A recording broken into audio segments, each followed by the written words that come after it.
யார் யாரோ வாழ்வீரே சிலுவையை கண்டீரோ, சிலுவைக்காய் பணி செய்ய வாரீரோ. கிறிஸ்துவுக்குள் பிரியமானவர்களே, மரணத்தை ஜெயித்து உயிரோடு எழுந்த ஆண்டவர் இயேசு கிறிஸ்துவின் நாமத்தினாலே எஸ்எம்பிஎம் என்ஜிபிஎம் மிஷனரி இயக்கத்தின் சார்பில் உங்கள் அனைவருக்கும் உயிர்த்தெழுந்த ஆண்டவர் இயேசுவின் நாமத்தில் வாழ்த்துதலை தெரிவித்துக் கொள்கிறோம். நம்முடைய ஆண்டவராகிய இயேசு கிறிஸ்து மரணத்தை ஜெயித்து உயிரோடு எழுந்த பின்பு தம்முடைய சீசர்களை பார்த்து, நீங்கள் உலகமெங்கிலேயும் புறப்பட்டு போங்கள், சர்வ சிருஷ்டிக்கும் இந்த சுவிசேஷத்தை பிரசங்கம் பண்ணுங்கள் என்று சொன்னார். இந்த நற்செய்தி என்றால் என்னவென்றால், உலகம் எங்கிலேயும் மரணத்தோடு வாழ்க்கை முடிந்து விடுகிறது, இதுதான் மனித வாழ்வு என்று சொல்லி எல்லா இடங்களிலேயும் இருக்கிறது. ஆனால் இயேசு கிறிஸ்து அவர் உயிரோடு இருக்கும்போதே சொன்னார், நான் மரிப்பேன், 3ஆம் நாளிலே உயிரோடு எழுந்திருப்பேன் என்று சொன்னார். என் அன்புக்குரியவர்களே, உலக மக்களுடைய பாவங்களுக்காக இயேசு காயப்பட்டார், அவர் மரித்தார். ஆனால் 3ஆம் நாளிலே மகிமையோடு உயிரோடு எழுந்தார். அவர் உயிர்த்தெழுந்த செய்தி உலக மக்களுக்கு ஒரு பெரிய உற்சாகத்தையும் ஒரு எழுப்புதலையும் கொடுக்கக்கூடியதாக இருக்கிறது. இன்றைக்கு உலகம் எங்கிலேயும் 85% மக்கள் இன்றைக்கு கிறிஸ்துவை ஆராதிக்கிறார்கள். ஏராளமான பிரமாதமான தேவாலயங்கள் ஆங்காங்கே எழுப்பப்பட்டிருக்கிறது. ஏராளமான மக்கள் இயேசுவே ஆண்டவர் என்று சொல்லி அறிக்கையிட்டு அவர் உயிர்த்தெழுந்தார் என்பதற்கு நாங்கள் சாட்சிகள் என்று சொல்லி கொண்டிருக்கிறார்கள். என் அன்புக்குரியவர்களே, இந்த உயிர்த்தெழுதல் இல்லவே என்றால் இன்றைக்கு மனித சமுதாயமும் கிடையாது, இப்படிப்பட்ட நாகரிகமான வாழ்க்கையும் கிடையாது, ஒரு எழுப்புதலான மனநிலையும் நமக்கு கிடையாது. என் அன்பானவர்களே, இயேசு கிறிஸ்து மரணத்தை ஜெயித்து உயிரோடு இழந்த பின்பு 40 நாட்கள் அவர் தம்முடைய சீசர்களோடு கூட உரையாடி கொண்டிருந்தார், அவர்களோடு கூட பேசி கொண்டிருந்தார். என் அன்புக்குரியவர்களே, இந்த ஆண்டவராகிய இயேசு கிறிஸ்துவின் அன்பை நம்முடைய இந்திய நாட்டு மக்களுக்கும் அண்டை நாட்டு மக்களுக்கும் இயேசு உயிர்த்தெழுந்து விட்டார் என்கிற செய்தியை சொல்லுகிற செய்தியிலே எஸ்எம்பிஎம் என்ஜிபிஎம் மிஷனரி இயக்கமாக ஒரு 70 பேர் கொண்ட குழுவாக சேர்ந்து இயங்குகிறோம். ஆண்டவரின் பெரிய கிருபையினாலே இந்தியா முழுவதும் 197 மிஷனரிமார், சுமார் 168 பணி மையங்களிலே 138 விதமான ஜாதிகளுக்கு இயேசுவே இரட்சகர் என்று சொல்லி அறிக்கையிடுகிற பணியிலே ஈடுபட்டிருக்கிறார்கள். இதுவரையிலே நாம் செய்த ஊழியத்தின் விளைவாக சுமார் 6120 பேர் இயேசுவே இரட்சகர் என்று சொல்லி அறிக்கையிட்டு திருமுழுக்கு எடுத்திருக்கிறார்கள். ஆண்டவர் சித்தமிருந்தால் இந்த நிதியாண்டு முடியும் போது 10,000 பேர் நம் மூலமாக ரட்சிக்கப்பட்டு சபையில் குடியிருக்கிறார்கள், புது சபைகள் உருவாக்கப்பட்டிருக்கிற என்ற செய்தியை நான் சொல்ல வேண்டும். இதுவரையிலேயும் ஆண்டுடைய கிருபையினாலே 615 கிராமங்களிலே சபைகள் உருவாக்கி இருக்கிறோம். ஆண்டவர் சித்தமானால் வருகிற ஆண்டில் அது 800 சபையாக நாம் உருவாக்க வேண்டும். ஆக இவ்விதமாக இந்த நற்செய்தியை பணியை வேகமாக எடுத்து செல்கிற பணியில் ஈடுபட்டிருக்கிறோம். பணிகளின் நடுவில் விசுவாசிகளுடைய குழந்தைகள் சுமார் 458 பேருக்கு விடுதிகள் அமைத்து படிக்க வைத்திருக்கிறோம். மணிப்பூர் கலவரங்களில் பாதிக்கப்பட்ட 58 குழந்தைகளுக்கு ஒரு விடுதி ஆரம்பித்து இந்த குழந்தைகள் அந்த விடுதியிலே தங்கியிருக்கிறார்கள். அன்பானவர்களே, இந்த இயக்கத்தின் தேவைகளுக்காக எந்த ஒரு வெளிநாட்டு நிறுவனங்களையோ யாரையோ சார்ந்திருக்காதபடி இயேசு கிறிஸ்துவனிடத்தில் ஜெபம் பண்ணுகிறோம். அவருடைய பிள்ளைகளிடத்தில் இந்த தேவைகளை பகிர்ந்து விடுகிறோம். கர்த்தரால் ஏவப்பட்டவர்கள் இந்த ஊழியத்தின் தேவைகளை சந்திக்கிறார்கள். தொடர்ந்து ஜெபம் பண்ணி கொள்ளுங்கள். கடந்த 15 நாட்கள் மகாராஷ்டிரா, இன்னும் சத்தீஸ்கர், அதோடு கூட நேபாள், பஞ்சாப் என்று பணி மையங்களை சந்தித்துவிட்டு நான் வந்திருக்கிறேன். என் அன்புக்குரியவர்களே, ஆண்டவர் நம்முடைய பணி மையங்களில் அளவு கடந்த மாற்றங்களை ஏற்படுத்துகிறார். மகாராஷ்டிராவில் ஒரு ஆலயத்தை பிரதிஷ்டை பண்ணோம். 3 நதிகளை கடந்து ரோடு இல்லாமல் போயிட்டு இருந்தோம். எங்கே பார்த்தாலும் கிராமங்கள் இருக்குது, ஜனங்கள் இருக்காங்க, நிறைய குழந்தைகள் இருக்காங்க, பள்ளிக்கூடம் கிடையாது, ரோடு கிடையாது. அருமையானவர்களே, மாடு இருக்குது, மாட்டில் பால் கறக்க மாட்டாங்க, 1 கிலோ உப்பு வாங்குறதுக்கு ஒருபடி கொண்டக்கடலை கொடுக்குறாங்க. என் அன்புக்குரியவர்களே, இப்படிப்பட்ட மக்களுக்கு நற்செய்தியின் மேலே அவ்வளோ ஆர்வத்தோடு கூட இருக்கிறார்கள். ஒரு மருத்துவமனைக்கு போகணுன்னு சொன்னால் 20 கிலோமீட்டர் போகணும், பள்ளிக்கூடமே கிடையாது. என் அன்பானவர்களே, அங்கே ஒரு ஆலயம் கட்டியிருந்தோம். அதில் கொஞ்சம் பேர் பேப்டிசம் எடுத்தாங்க. அதில் ஒரு தம்பி என்ன சொன்னாங்கன்னா, இந்த ஆலய கட்டுமான பணிக்குன்னு சொல்லி நான் வந்தேன், இங்கே ஆண்டவர் என்னுடைய வாழ்க்கையை மாற்றிவிட்டார். நான் குடிகாரனாக தான் இங்கே வேலைக்கு வந்தேன், இப்போ நான் குடியெல்லாம் விட்டுட்டேன். ஆகவே இந்த ஆண்டவருடைய பிள்ளையாக மாறணும்னு சொல்லி இந்த பிரதிஷ்ட நாளிலே நான் என்னை கர்த்தருக்குன்னு சொல்லி பிரதிஷ்டை செய்திருக்கிறேன் என்று சொல்லி ஞானஸ்தானம் எடுத்துக்கொண்டான். என் அன்பானவர்களே, இப்படி ஆண்டவர் வல்லமையான காரியங்களை செய்கிறார். அன்புக்குரியவர்களே, பஞ்சாப் மாநிலம் போயிருந்தோம். ஒரு ஆசீர்வாதம் இல்லாமல், ஜாதகம் சரியில்லை, அதனால தான் வீட்டில் இப்படிப்பட்ட பிரச்சனை, அப்படி நிறைய பிரச்சனையோடு ரொம்ப சோர்ந்து போயிருக்காங்க. என் அன்புக்குரியவர்களே, அவர்களுக்காக நம்ம ஜெபம் பண்ணும்போது இயேசு கிறிஸ்து அவர்களை விடுவிக்கிறார்.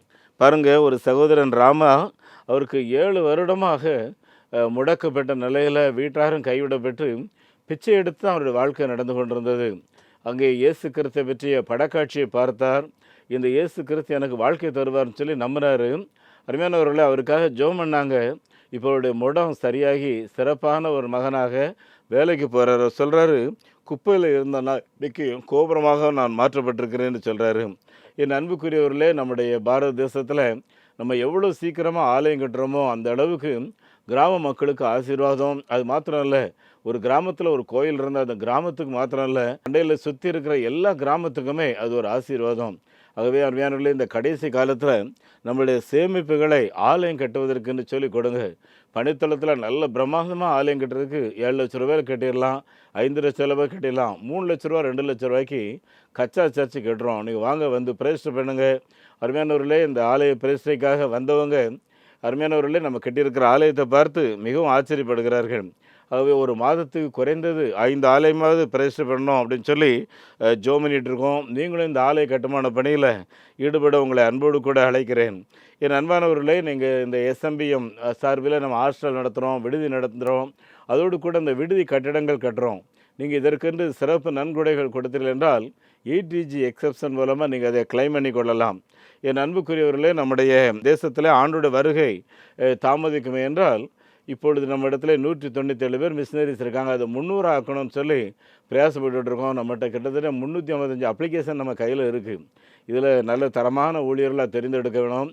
நம்முடைய அண்டை நாடாகிய பூட்டான், இன்னும் பங்களாதேஷ், நேபாள் போன்ற பகுதிகளில் ஆண்டவர் ஒரு ஆன்மீக எழுப்புதலை கொடுத்திருக்கிறார். ஆகவே நாம் இதை பயன்படுத்தி அங்கேயும் ஆத்மாக்களை ஆதாயம் பண்ணணும். அது மாத்திரமல்ல அன்பானவர்களே, இப்படி பேப்டிசம் எடுத்து கிறிஸ்தவர்கள் ஆன பின்பு தேவனுடைய பிள்ளைகள் அவருடைய கைத்தொழில் கற்றுக்கொடுத்து அவர்கள் வருமானங்களை அதிகரிக்கணும். அதனால் பெண்களுக்கு டெய்லரிங், பேசிக் கம்ப்யூட்டர் நம்ம சொல்லிக் கொடுக்கணும். இதை வாங்குவதற்கு ஒரு பேசிக் கம்ப்யூட்டர் வாங்குறது 10,000 வேணும். ஒரு தையல் மிஷின் வாங்குறது 10,000 வேணும். அருமையானவர்களே, நீங்கள் ஜெபிங்க, ஆண்டவர் உங்களோட ஏவனார்னா இப்படி தொழில் பயிற்சிக்கு நீங்கள் உங்களை ஈடுபடுத்தலாம். அருமையானவர்களே, பரலோகம் செல்வதற்கு பல வழிகள் உண்டு என்று உலகம் சொல்லுது. ஆனால் இயேசு தெளிவாக சொல்லிட்டாரு, நானே வழியும் சத்தியமும் ஜீவனுமாக இருக்கிறேன், என்னை அல்லாமல் ஒருவனும் பிதானிடத்தில் வரான்னு சொல்லிட்டார். அப்படின்னா அவருடைய நாமத்தில் விசுவாசம் யார் வைக்கிறார்களோ அவர்கள் தான் போக முடியும். ஆகவே இந்த செய்தியை நான் வேகமாக சொல்ல வேண்டும். அருமையானவர்களே, நம்முடைய விசுவாசிகள் ஒவ்வொருவரும் இந்த ஆத்மா பணியில் ஈடுபடுறதுக்கு அவங்களுக்கு பயிற்சி கொடுக்குறோம் இந்த நாட்களில். ஏன்னா நீங்கள் எப்படி ரட்சிக்கப்பட்டீங்க, நீங்கள் எப்படி விடுதலை அடைந்தீங்க, உங்கள் நோய் எப்படி குணமாச்சுது, இது நீங்கள் மற்றவங்களுக்கு சொல்லுங்கள். என்னுடைய விவசாய நிலங்கள் ஆசீர்வாதமாக இல்லாமல் இருந்துச்சு, இன்றைக்கி இயேசுவை நம்பினேன், என்னுடைய தொழில் ஆசீர்வாதமாக இருக்குது, விவசாயம் ஆசீர்வாதமாக இருக்குங்கிறத சொல்லுங்கன்னு சொல்லி அவங்களுக்கு அடிப்படையில் பயிற்சி கொடுக்குறோம். என் அன்புக்குரியவர்களே, இப்படிப்பட்ட பயிற்சிகள் நடத்துவதற்கும் நிறைய தேவைகள் உண்டு. அருமையானவர்களே, அது மாத்திரம் இல்லை, விடுதி குழந்தைகள் இந்த நாட்களில் விடுமுறையில் அவங்கவுங்க வீட்டு போயிருக்காங்க. இந்த குழந்தைகள் எங்கெல்லாம் போயிருக்காங்க, எல்லாம் விபிஎஸ் ப்ரோக்ராம் நடத்தணும். அது மாத்திரம் இல்லை, இந்த விபிஎஸ் காலங்கள், விடுமுறை காலங்கள் விபிஎஸ் நடத்தும். ஒரு விபிஎஸ் நடத்துறதுக்கு 2,000 ரூபாய் தேவை. ஆண்டவர் இந்த விபிஎஸ் மூலமாக ஒவ்வொரு விபிஎஸ் நிகழ்வில் குறைந்தது 100லேருந்து 150 குழந்தைகள் வந்து பங்கு பெறுவார்கள். அருமையானவர்களே, கடந்த வாரத்தில் சண்டிகார் பார்டரில் அந்த பிச்சை எடுக்கிற குழந்தைகள் நிறைய பேர் இருக்காங்க. அங்கே ஒரு 300 குடிசைகள் இருக்குது. எல்லாமே இந்த ஒரு மாதிரி இந்த பிளாஸ்டிக் சீட்டை வச்சு அவங்களுக்குள்ள ஒரு குடிசை மாதிரி படல் இருக்காங்க. ஒரு அந்த போனார் குழந்தைங்க நிறைய பேர். உங்களுக்கு 3 வேளை சாப்பிடுவீங்களான்னு கேட்டால், என்னைக்காவது எங்களுக்கு 3 வேளை கிடைக்கும், மறுபடியும் ஒரு வேளை தான் சாப்பாடு கிடைக்கும். குழந்தைங்கள்ட்ட நீங்கள் பள்ளிக்கூடம் போகிறீங்களான்னு கேட்டால், எங்களை அனுப்புனீங்கன்னா நான் கட்டாயம் போவோம் அப்படின்னு சொல்லி சொல்கிறாங்க. என் அன்புக்குரியவர்களே, இந்த குழந்தைகள் நம்ம படிக்க வைக்கணும், எதிர்காலத்தை உருவாக்கி கொடுக்கணும். இயேசுவின் வசனத்தை தெளிவாக சொல்கிறாங்க. அவங்க பேரண்ட்ஸு பிச்சை எடுக்கிறதுக்கும் கஞ்சா விற்கிறதுக்கும் அவங்களை உற்சாகப்படுத்துகிறாங்க. நம்ம வசனத்தை சொல்லும்போது வசனத்தை ஆசையாக கேட்குறாங்க. பார்த்துக்குங்க. என் அன்புக்குரியல அந்த அந்த குடிசை வாழ் மக்களுக்கு அவங்களுக்குள்ள ஒரு தலைவர்னு வச்சுருக்காங்க. அவர் எங்கிட்ட சொல்கிறார், அண்ணா நீங்கள் ஒரு ஷெட்டு போடு, எங்கள் பிள்ளைங்க அங்கே வந்து படிச்சுட்டு அவங்க பள்ளிக்கூடம் போகிறதுக்கும் ஏற்பாடு பண்ணலாம். எங்களுக்கு ஒரு வேளை சாப்பாடு மட்டும் கொடுத்தா கூட போதும், மற்றதை நாங்கள் பார்த்துக்கிடுவோம் அப்படின்னு சொல்லி சொல்கிறாங்க. நீங்கள் ஜோமினிடுங்க, ஆண்டவர் நம்ம ஏவுவார் என்றால் இப்படிப்பட்ட தேவைகளிலே நாம் பங்கெடுக்கலாம். என் அன்புக்குரியவர்களே, இப்படிப்பட்ட தேவைகளில் நீங்கள் பங்கெடுக்கிறதன் மூலம் ஆண்டுடைய ரட்சிப்பின் திட்டத்தில் ஒரு பங்காளராக இருக்கிறீங்க. அது மாத்திரம் இல்லை, அவரை சந்திக்கும்போது வெறுங்கோழையோடு அல்ல, மனம் திரும்புகிற ஒரு பாவி நிமித்தம் பரலோகத்தில் மிகுந்த சந்தோஷம் உண்டாயிருக்கும்னு சொல்லி எழுதியிருக்கு. உங்கள் மூலம் ஒரு மாபெரும் எழுப்புதல், ஒரு மகிழ்ச்சி பரலோகத்தில் உண்டாயிருக்கும். பார்த்துக்குங்க. ஹாஸ்டல் கட்டிகிட்டு இருக்கோம், நீங்கள் ஜோமினிடுங்க. இந்த ஹாஸ்டல் கட்டுறதுக்கு 15க்கு 10 ஒரு ஹால் கட்டுறதுக்கு 1,00,000 வேணும். ஆண்டவர் உங்களோட ஏவுவார்னா உங்கள் சார்பில் ஒரு ஹால் நீங்கள் கட்டி கொடுங்க.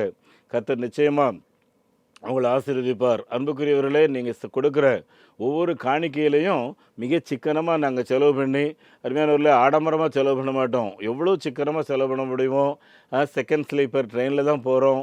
ஆகவே அன்பானவர்களே, உங்களுடைய காணிக்கைகள் மிக பிரயோஜனமாக செலவு செய்கிறோம். ஆகவே நம்பி நீங்கள் கொடுங்க, ஆண்டவர் உங்களை ஆசீர்வதிப்பார்.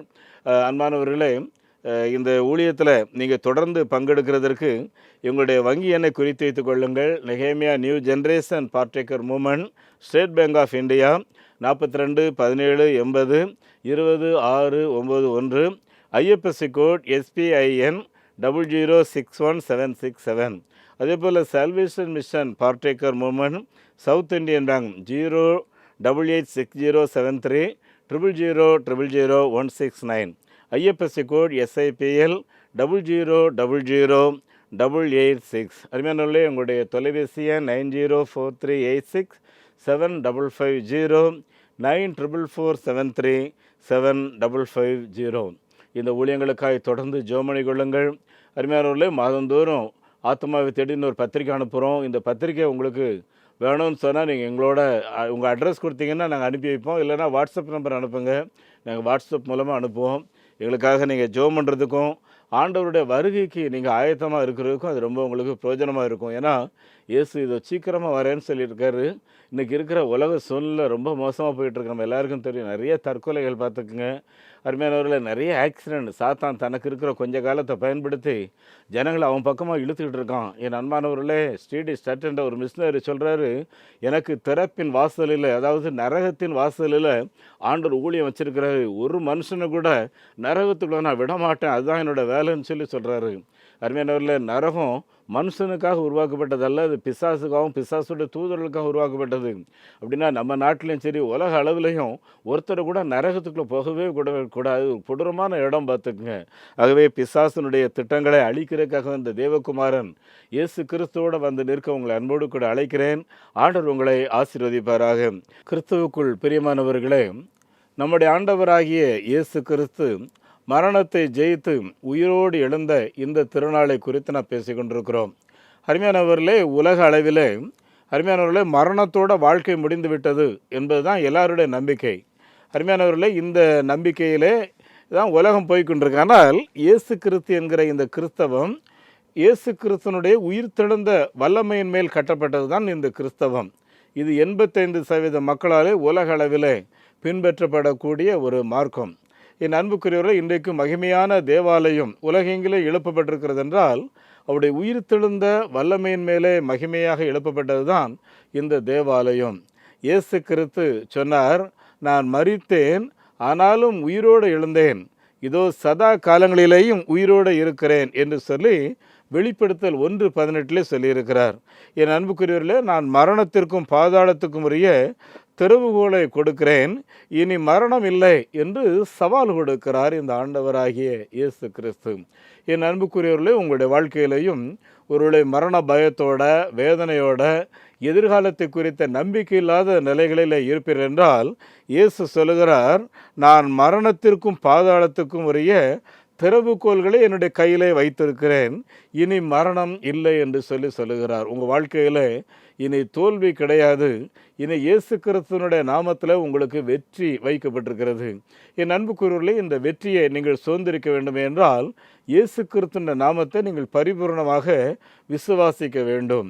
என் அன்பானவர்களே, அமெரிக்காவில் ஒருவர் இந்த உலக அளவிலே கிறிஸ்தவ நம்பிக்கையை பொய், இயேசு உயிர்த்தெழவில்லை என்பதை நான் நிரூபிப்பேன் என்று சொல்லி அவர் ஒரு பெரிய பணக்காரர் கூட, ஒரு மாகாணத்தின் கவர்னரும் கூட. ஆகவே இந்த உயிர்த்தெழவில்லை என்கிற செய்தியை உலகிற்கு சொல்வதற்காக பல நபர்களை அப்பாயின்மெண்ட் பண்ணி அவங்க பல ஆய்வு குறிப்புகளை எழுதி அவர் கையில் கொடுத்தார்கள். கடைசியில் இந்த ஆய்வு குறிப்புகளெல்லாம் எடுத்துக்கொண்டு நேரடியாக ரோமாபுரிக்கு இவர் செல்லி ஃபைனலாக முடிவெடுக்க வேண்டும். ரோமாபுரியிலே வர்த்திகானில் இருக்கக்கூடிய அந்த பெரிய தேவாலயத்துக்குள் போகிறார். அங்கே போன உடனேயே ஒரு கண்ணாடி கூண்டில் ஒரு இரத்தம் படிந்த ஒரு கர்ச்சீப் அங்கு வைக்கப்பட்டிருக்கிறதை அவர் பார்க்கிறார். அங்கே கீழே எழுதப்பட்டிருக்கிறது, இயேசு கிறிஸ்து மரணத்தை சந்திப்பதற்காக சிலுவையை சுமந்து கொண்டு போகும்போது அவர் கீழே விழுந்ததையும், வெரோனிக்கா என்ற கிலோயோப்பியாவின் மனைவி ஓடி வந்து அவருடைய முகத்தை துடைத்து அந்த இரத்தக்கரை படிந்த கர்ச்சீப் தான் இதுன்னு சொல்லி அங்கே எழுதப்பட்டிருந்து பார்த்தது இவருக்கு ஒரு பெரிய அதிர்வாக இருந்தது. தொடர்ந்து ரோமர்கள் அன்றைக்கு உலகமெங்கே ஆண்டு கொண்டிருந்தார்கள். ரோமர்கள் எல்லாவற்றையும் குறிப்புகளை எழுதி வைத்திருந்தார்கள். நீங்கள் பைபிளில் வாசித்தீங்கன்னா முதல் உலக ஜனத்திரளை குறித்த கணக்கெடுப்பு ரோமர்களுடைய ஆட்சியில் தான் நடந்தது. ஆகவே எல்லா குறிப்புகளையும் அவர் பார்க்க பார்க்க இவரை அறியாமலேயே இயேசு மெய்யாகவே உயிரோடு எழுந்திருப்பாரோ என்கிற ஒரு எண்ணங்களோட இயேசு கிறிஸ்துவனுடைய கல்லறைக்கு போகிறார். அங்கே எழுதப்பட்டிருக்கிறது, மரித்து போன ஒருவருக்கு அடக்கம் செய்யப்பட்ட பின்பு சீல் வைத்து பூட்டு போட்டு அவர் உயிரோடு எழுந்திருக்க கூடாது அப்படிங்கிறது நிறைய காவலர்களை நிறுத்தி வைத்திருந்தார்கள் என்று எழுதியிருந்தது. இவைகளெல்லாம் மீறி இயேசு கிறிஸ்து தேவனுடைய வல்லமையினாலே அந்த கல்லறை திறவுண்டது. அந்த பூட்டெல்லாம் உடைத்து சிதறிச்சு பெரிய கல் வைத்திருந்த அந்த கல் புரட்டப்பட்டிருந்தது. எல்லாவற்றையும் பார்த்த உடனே இந்த வாலஸ் என்பவர் நேரடியாக அந்த கல்லறைக்குள்ளாக போய் மரணத்தை ஜெயித்து உயிரோடு எழுந்த தேவகுமாரனாகிய இயேசு கிறிஸ்துவே என்று தன்னுடைய விசுவாசத்தை அறிக்கையிட்டார். என் அன்புக்குரிய தேவனுடைய பிள்ளைகளே, நீங்களும் இப்படி உங்களுடைய வாழ்க்கையில் இயேசு கிறிஸ்து மரணத்தை ஜெயித்திருக்கிறார். என்னை வாழ வைக்கிறதற்காகத்தான் அவர் மரணத்தை ஜெயித்திருக்கிறார். எனக்கு தோல்வி இல்லைன்னு சொல்லி அவர் சொல்லி இருக்கிறார். ஆகவே என்னுடைய ஜாதக நிலை சரியில்லை, என் குடும்ப நிலை சரியில்லை, என் விதி சரியில்லை அப்படின்னு சொல்லி தோல்வியோடு நான் நம்ம இருக்க வேண்டிய அவசியம் கிடையாது. இயேசு கிறிஸ்து உங்களுக்காக பாதாளத்தையும் மரணத்தையும் ஜெயித்திருக்கிறார் என்கிற செய்தியை உங்களுடைய உள்ளங்களிலே பதித்து வைத்துக் கொள்ளுங்கள். என் அன்புக்குரியவர்களே, இது உங்களை அறியாமலேயே ஒரு எழுப்புதலை கொடுக்கக்கூடிய ஒரு செய்தி. அருமையானவர்களே, ஜமக்கியா என்கிற ஒரு நாடு, அந்த நாட்டின் பேராயர் ஒரு நாள் ஒரு உயிர்த்தெழுந்த இயேசு கிறிஸ்துவனுடைய வல்லமை குறித்து பேசுவதற்காக ஒரு ஆலயத்துக்குள்ளாக சென்றிருந்தார். அந்த ஆலயத்துக்குள்ளாக அவர் சென்று இருந்த நேரத்தில் அங்கே ஒரு பெண்மணி இருந்தார்கள்.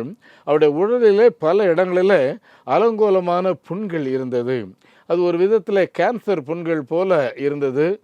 துர்நாற்றம் இருந்தது. அந்த மகள் என்றாலும் ஆண்டவரை ஆராதிக்கிறதிலே உற்சாகத்தோடு இருந்தார்கள்.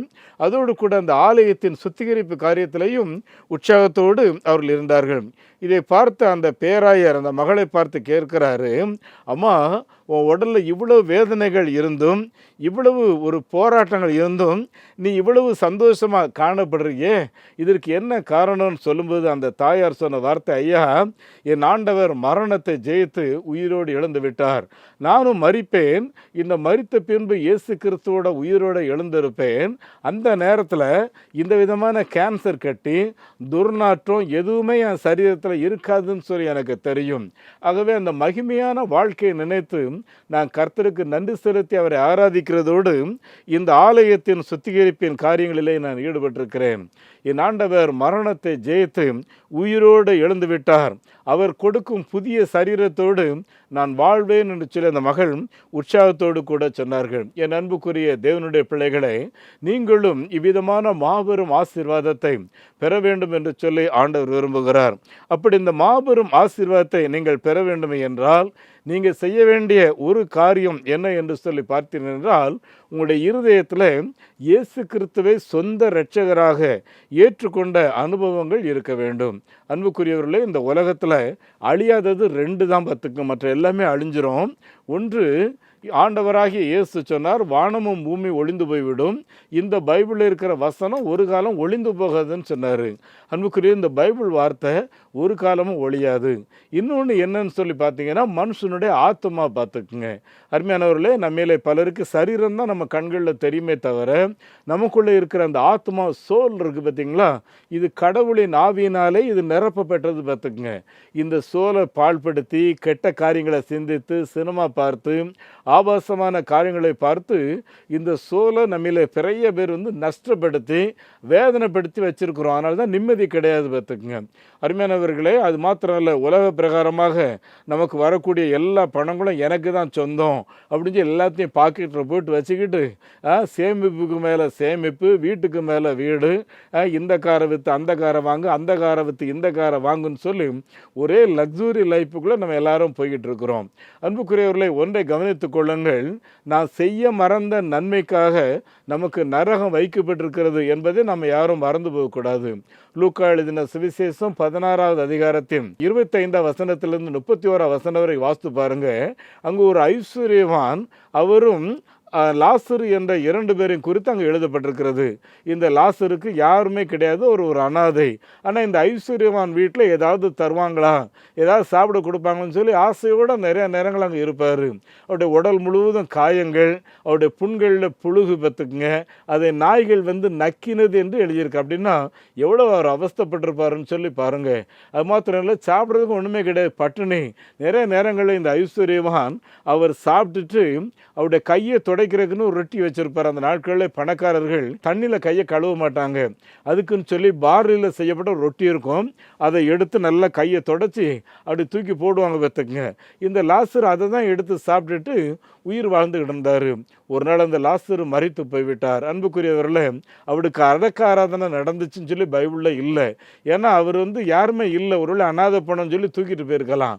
ஆனால் அவருடைய ஆத்மாவோ தேவனோடு கூட சந்தோஷமாக இருந்தது. அதே போல் இந்த ஐஸ்வர்யவானும் மரித்து போனார் அப்படின்னு சொல்லி பைபிளில் எழுதியிருக்கு. இந்த ஐஸ்வர்யவான் மரித்த போது நரகத்தில் கிடந்தாருன்னு சொல்லி எழுதியிருக்கு பார்த்துக்குங்க. அந்த நரகத்தில் கிடக்கும்போது அவர் வேதனைப்படுறாரு. ஒரே பசி, ஒரே தாகம். திடீர்னு வானத்தை அண்ணாந்து பார்க்குறாரு. அவர் வீட்டு வாசலில் இருந்த லாசரு அங்கே விசுவாசிகளின் தகப்பனாகிய ஆபிரகாமின் மடியிலே தேற்றப்படுவதையும் அவர் உற்சாகத்தோடு அங்கே உலாவி கொண்டிருக்கிறதையும் பார்க்கிறார். உடனே இங்கேருந்து கூப்பிட்றாரு, என் தகப்பனாகிய ஆபிரகாமே, என் வீட்டு வாசலில் கிடந்தது லாசரு இன்னைக்கு சந்தோஷமாக இருக்கிற பார்க்குறேன். நானும் மரண வேதனை படுகிறேன். என்னுடைய நாவு தாகத்தாலே துவண்டு போகிறது. இந்த உடல் முழுவதும் அக்னியிலால் எரிந்து கொண்டிருக்கிறது. என்னால் தாங்க முடியல. எனக்கு அந்த லாசருடைய கையில் கொஞ்சம் அந்த தண்ணியில் தொட்டு, அதில் ஒரு சொட்டு தண்ணி நிற்கும் இல்லையா, அந்த தண்ணியை என் நாவில் வச்சா கூட நான் நிம்மதியாக இருப்பேனேன்னு சொல்லி கூப்பிடும்போது அங்கே இருந்து ஆபிரகாம் சொல்கிறாரு, மகனே, நீ உயிரோடு இருக்கிற நாட்களில் பூமியில் நிறைய நல்லதை நீ அனுபவிச்ச. அதனால் இப்போ அதை நினச்சிக்கோ. அந்த லாசர் ரொம்ப வேதனைப்பட்டார், இப்போ அவர் தேற்றப்படுகிறாரு, அதை நினச்சிக்கோ அப்படிங்கிறாரு. என் அன்புக்குரியவர்களே, மத்தேயு 25வது அதிகாரம் 44வது வசனத்தில் எழுதியிருக்கு, நம்ம செய்ய வேண்டிய நன்மையை செய்யலைன்னா நம்ம நரகத்தில் கிடப்போம், இதற்காக தண்டிக்கப்படுவோம்னு எழுதியிருக்கு. அப்படின்னா இந்த பூமியில் நமக்கு கடவுள் தரக்கூடிய ஆசீர்வாதத்தில் எத்தனை சதவீதத்தை நம்ம தானம் பண்ணுறோன்னு யோசித்து பாருங்க. எத்தனை சதவீதத்தை ஆலயங்கிட்ட கொடுக்குறோன்னு யோசித்து பாருங்க. எத்தனை சதவீதத்தை ஏழை குழந்தைங்க படிக்கிறதுக்கு உதவி செய்கிறோன்னு யோசித்து பாருங்க. என் அன்பானவர்களை, எல்லாமே உங்களுக்குன்னு வைத்துக்கிறீங்களா, இல்லை என்ன பிரயோஜனம்? ராஜஸ்தானில் ஒரு ஜமீன்தார் குடும்பம் பார்த்துக்குங்க. அவங்க குடும்பம் தான் ஜமீன்தார், ஆனால் அந்த ஊரில் பெரிய ஆளே தவிர யார்கிட்டையும் பேச மாட்டாங்க. திடீர்னு ஒரு நாள் அந்த ஐயா மரித்து போனார். அதுக்கு அடுத்த நாள் அந்த அம்மா மரித்து போனாங்க. அவங்க வீட்டுக்கு யாரும் வரலாம் மாட்டாங்க. ஆகவே ஊர் மக்கள் எல்லாரும் சேர்ந்து அடக்கம் பண்ணிட்டு கடைசியாக தாசில்தார் ஆஃபீஸில் சொல்லிட்டாங்க, இந்த மாதிரி எங்கள் ஊரில் இருந்த பெரிய ஜமீன்தார் மரித்து போனார், அவருக்கு சொந்த பந்தங்கள் யாருமே இல்லை அப்படின்னு சொல்லி. அருமையான உடனே தாசில்தார் போலீஸோடு அந்த வீட்டை எல்லாத்தையும் சுத்தம் பண்ணி பார்க்கும்போது பீரோவை திறந்து பார்த்தா அந்த நாட்களில் 2000 ரூபாய் நோட்டு மட்டும் கிட்டத்தட்ட 40 லட்சம் ரூபாய்க்கு நோட்டு மட்டும் இருக்குது. அரசு அந்த நோட்டை செல்லாதுன்னு சொல்லிச்சு இல்லையா, இது கூட அவங்களுக்கு தெரியாது பார்த்துக்குங்க. என் அன்பானவர்களே, ஒரு நாள் யாரோட எந்த நன்மையும் பகிர்ந்து கொண்டு முடியாது. பேங்கில் மட்டும் நிறைய நகைகள், அதோடு கூட அவங்க இன்வெஸ்ட்மெண்ட் பார்த்தீங்கன்னா கிட்டத்தட்ட 1 கோடி ரூபாய்க்கு மேலே. கொஞ்சம் யோசித்து பாருங்கள் அருமையானவர்களே, இவைகளெல்லாம் யாருக்காகும் இல்லையா? நம்மள பலருக்கு இப்படி தான் சேமிப்புக்கு மேலே சேமித்து வைக்க. நீங்கள் யாரும் சேமிக்காதீங்க, எல்லாவற்றையும் தானம் பண்ணிட்டு போயிருங்க அப்படின்னு சொல்லலை. குறைந்தபட்சம் உங்கள்கிட்ட தசம்பாகத்தையாவது எடுத்து இப்படிப்பட்ட ஊழியங்களுக்கு தான தர்மங்களுக்கு என்ன கொடுக்குறீங்கன்னு யோசித்து பாருங்கள். அன்பானவர்களே, சமீபத்தில் ஹரியானா போயிருந்தேன், பஞ்சாப் போயிருந்தேன். அங்கே செங்கல் சூழலில் வேலை செய்கிற குழந்தைகளை பார்த்தேன். பிச்சை எடுக்கிற குழந்தைகளை பார்த்தேன். அந்த குழந்தைங்கள்ட்ட கேட்டேன், நீங்கள் 3 வேளை சாப்பிடுவீங்களான்னு கேட்டால், அங்கிள் ஒரு நாளைக்கு ஒரு வேளை சாப்பாடு கிடைக்கிறது எங்களுக்கு பெரிய போராட்டம் அப்படின்னாங்க. ஒருத்தர் கூட உடுக்க துணி இல்லை. சில பிள்ளைகள் 13 வயசு இருக்கும், கிழிஞ்சு போன ட்ரெஸ்ஸை போட்டிருந்தாங்க. எனக்கு ரொம்ப பாவமாக இருந்துச்சு. அன்பானவர்களே, கொஞ்சம் யோசித்து பாருங்கள், நம்மள எத்தனை பேர் இப்படி தேவையோடு இருக்கிற ஜனங்கள் மத்தியில் வாழ்ந்து கொண்டிருக்கிறோம். அவங்களுக்கு ஏதாவது நன்மை செய்கிறதுக்காக தான் கடவுள் நம்மை வைத்திருக்கிறார். என் அன்புக்குரிய இந்த லாசரு தேற்றப்படுகிறார், இந்த ஐஸ்வர்யவன் வேதனைப்படுறாரு. கடைசியில் அவர் என்ன சொல்கிறாரு, இந்த பூமியில் எனக்கு சில சகோதரர்கள் இருக்காங்க, என் பிள்ளைகளும் இருக்காங்க, நீங்கள் ஒன்று பண்ணுங்க, அவனை அனுப்புனீங்கன்னா அவன் போய் இப்படி ஒரு நல்ல பரலோகம் இருக்குது அப்படிங்கிறது எல்லாருக்கும் சொல்லுவான். இதை கேட்டு இவங்கெல்லாம் மனம் மாறி எல்லாரும் அங்கே வர்றதுக்கு ஆசையாக இருப்பாங்க, ஆகவே கொஞ்சம் அனுப்பி வைங்க அப்படின்னு சொல்லும்போது மறுபடியும் பரலோகத்திலிருந்து ஆபிரகாம் என்ன சொல்கிறாரு, இந்த பூமியில் என்னுடைய ஊழியக்காரங்க நிறைய பேர் இருக்காங்க, அவங்க இந்த சத்திய புஸ்தகத்தில் எழுதப்பட்டிருக்கிறத சொல்கிறாங்க, அதை கேட்டு மனம் திரும்பி ரட்சிக்கப்பட்டால் படட்டும், இல்லைன்னா அவங்க நரகத்துக்கே போட்டோம். ஏன்னா இங்கேருந்து போய் அந்த லாசரு சொன்னாலும் யாரும் நம்ப மாட்டாங்க அப்படின்னு சொல்கிறாரு. என் அன்புக்குரிய ஆண்டோடைய பிள்ளைகளே, நம்முடைய ஆத்மாவை பரலோகத்துக்கு கொண்டு போகிறோமா இல்லைன்னா நரகத்துக்கு கொண்டு போகிறோமாங்கிறது நம்ம கையில் தான் இருக்குது. ஒருவேளை நீங்கள் பெரிய சபை போதகராக இருக்கலாம், ஒருவேளை நீங்கள் பெரிய பேராயராக இருக்கலாம், ஒருவேளை நீங்கள் பெரிய குடும்பத்தை சார்ந்தவங்களாக இருக்கலாம். அருமையானவர்களே, மனுஷன் உலகம் முழுவதும் ஆதாயப்படுத்தினாலும் தன் சொந்த ஆத்மாவை நஷ்டப்படுத்தினா அவனுக்கு என்ன பிரயோஜனம்னு சொல்லி எழுதியிருக்கு. அருமையானவர்களே, உங்களுடைய ஆத்மாவை நஷ்டப்படுத்தாதபடி நீங்கள் காத்துக்கொள்ளுங்கள். இயேசு கிறிஸ்துவின் காலத்தில் யூத மத போதகராகிய நிக்கோதேம் என்பவர் ஒரு முறை இயேசுவை சந்தித்து இந்த மறுபிறப்பை குறித்து பேசும்போது, இயேசு நீ மறுபடியும் பிறக்க வேண்டும் என்று சொன்ன உடனே நிக்கோதேம் கேட்குறாரு, எங்கள் அம்மா வயிற்றில் போய் நான் மறுபடியும் பிறந்து மறுபடியும் நான் வர முடியுமா, நீங்கள் என்ன சொல்கிறீங்க, ஒன்றுமே புரியலையே அப்படின்னு சொல்லி. என் அன்புக்குரியவர்களே, இயேசு சொன்னார், நீ யூதர்களுக்கு போதகனாக இருந்தும் இதை கூட நீ அறியவில்லை அப்பா, உன்னை மாதிரி பரிதாபமானவங்க யாருமே இல்லையேன்னு சொல்லி. அன்பானவர்களே, நீங்கள் நிறைய ஊழியம் செய்யலாம், ஆனால் ரட்சிக்கப்பட்டிருக்கிறீங்களா, உங்கள் ஆத்மா பரலோகத்துக்கு போகுங்கிற நிச்சயம் உங்களுக்கு இருக்கா அப்படிங்கிறத கொஞ்சம் நீங்கள் யோசித்து பாருங்கள். அருமையானவர்களே, சகேயும் இந்த இயேசுவை பார்க்கும்படி அவர் ஆசையோடு அத்தி மரத்தில் ஏறி கிடந்தார்னு பைபிளில் எழுதியிருக்கு. ஏன்னா அவருக்கு அதுக்கு முன்னாடி இயேசுவை பற்றி தெரியாது, அவர் போதிக்கிற ஆளும் கிடையாது. அவர் வரி வசூல் பண்ணக்கூடிய ஒரு 100 ரூபா வாங்கினா 1000 ரூபா வாங்கிடுவார். அப்படிப்பட்ட ஒரு திறமையான ஆள், கள்ளத்தனமாக பணம் நிறைய சேர்த்து வச்சுருந்தார். ஆனால் மனசில் நிம்மதி இல்லை, சமாதானம் கிடையாது.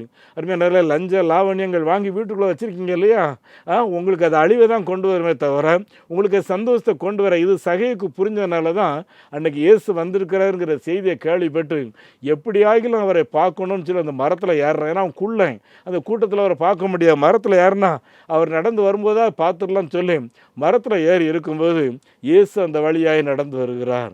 வந்து அந்த மரத்துக்களை நின்று, சகைவே சகைவே சீக்கிரமாக இறங்கி வா. என் அன்புக்குரியவர்களே, இயேசு உங்களை நேசிக்கிறார், உங்களையும் கூப்பிடுறார். உங்கள் வீட்டில் உங்கள் இருதயத்தில் வந்து தங்கோன்னே ஆசைப்படுறார். உடனே சகை வேகமாக இறங்கி வாராம். வந்து வாங்க வாங்க எங்கள் வீட்டுக்கு போகலான்னு கூப்பிட்டு போகும்போது சுற்றி இருந்தவங்க எல்லாரும் புலம்புறாங்க, ஏன் இவன் எவ்வளோ அநியாயக்காரன், அக்கிரமக்காரன், இவன் பின்னாடி போகிறாரு, இந்த ஆளுக்கு என்ன அறிவே இல்லையா. அப்போ இயேசு எல்லாரும் பார்த்து சொல்கிறாரு, வியாதி உள்ளவர்களுக்கு மருத்துவனாக தான் நான் வந்தேனே தவிர நல்ல சுகமாக இருக்கிறதுக்கு அல்ல. இந்த சகேயும் இந்த நாள் தொடக்கம் ஆபிரகாமின் குமாரனாய் மாறிவிட்டான் என்று அவனை குறித்த ஒரு அறிக்கையை சொல்லுறாரு. அது மாத்திரம் இந்த சகையை சொல்கிறான், கடவுளே நான் நிறைய பேர்ட்டு அநியாயமாக வாங்கி வச்சுருக்கேன், அதெல்லாம் நான் 4 மடங்கு நான் திரும்ப கொடுத்துட்றேன், இனிமேல் நான் உங்கள் பிள்ளையாக மட்டும்தான் வாழுவேன்னு சொல்லி. என் அன்புக்குரிய ஆண்டோடைய பிள்ளைகளே, சகையை அறிக்கையிட்டது போல நீங்களும் அறிக்கையிட்டு ஆண்டவரின் பிள்ளையாக நீங்கள் மாறினீங்கன்னா அன்புக்குரியவர்களே, கடவுள் உங்களை வைத்து அளவு கடந்த ஆசீர்வாதத்தை, அளவு கடந்த விருத்தியை உங்களை வைத்து, உங்கள் பணங்களை வைத்து ஆண்டவரால் செய்ய முடியும். பார்த்துக்குங்க அன்புக்குரியவர்களே, உலகிற்கு முதல் மிஷினரியாக மகதலேனா மரியாள் செயல்பட்டது போல நீங்களும் செயல்படுங்கள். கர்த்தர் உங்களையும் உங்களுடைய குடும்பத்தையும் ஆசீர்வதிப்பாராக. உங்களுக்கு நான் செபிக்கிறேன். எங்கள் பரலோக பிதாவே, இந்த வார்த்தைகளை கேட்ட அன்பான பிள்ளைகள் எல்லாரோட தொடர்ந்து பேசும், அவருடைய குடும்பங்களை ஆசீர்வதி, அவருடைய பிள்ளைகளை ஆசீர்வதியும். அருமையானவர்களே, உங்களுடைய பிள்ளைகள் ஒவ்வொருவரும் தேவன் எனக்கு தரக்கூடியதிலிருந்து ஒரு பகுதியே தேவ ராஜ்யத்தை ராஜ்யத்தின் விருத்திக்காக எடுத்து வைக்க வேண்டும் என்கிற உணர்வை தாரும். நரகம் அது மனுஷனுக்காக அல்ல, பிசாசுக்காக உருவாக்கப்பட்டது என்பதை உணர்ந்து நரகத்துக்கு போகிற ஜனங்களை தடுத்து நிறுத்துகிற ஆத்தும ஆதாய பணியில் ஈடுபடக்கூடிய இருதயத்தை எல்லாருக்கும் தாரும் ஆண்டவரே. இந்த வார்த்தைகளை கேட்டுக்கொண்டிருக்கிற உம்முடைய பிள்ளைகளை ஆண்டவரே நீர் பலப்படுத்தும். யார் யார் போராட்டத்தோட தோல்வியோட கண்ணீரோடு இருக்காங்களோ அவர்களெல்லாம் திடப்படுத்தும். பிதாவே நீர் மறுக்கக்கூடாத உம்முடைய அன்பு குமாரனும் எங்கள் அருமை இரட்சகருமாகிய இயேசு கிறிஸ்துவின் நாமத்தில் இந்த ஜெபத்தை கேட்கின்றேன் பிதாவே, ஆமேன். நம்முடைய ஆண்டவர் இயேசு கிறிஸ்துவனுடைய கிருபையும் பிதாவாகிய கடவுளின் அன்பும் பரிசுத்த ஆவியானுடைய நடத்துதல் பராமரிப்பு ஆசீர்வாதம் நம் அனைவரோடும் இன்றும் என்றும் சதா காலங்களிலேயும் தங்கியிருப்பதாக. ஆமேன்.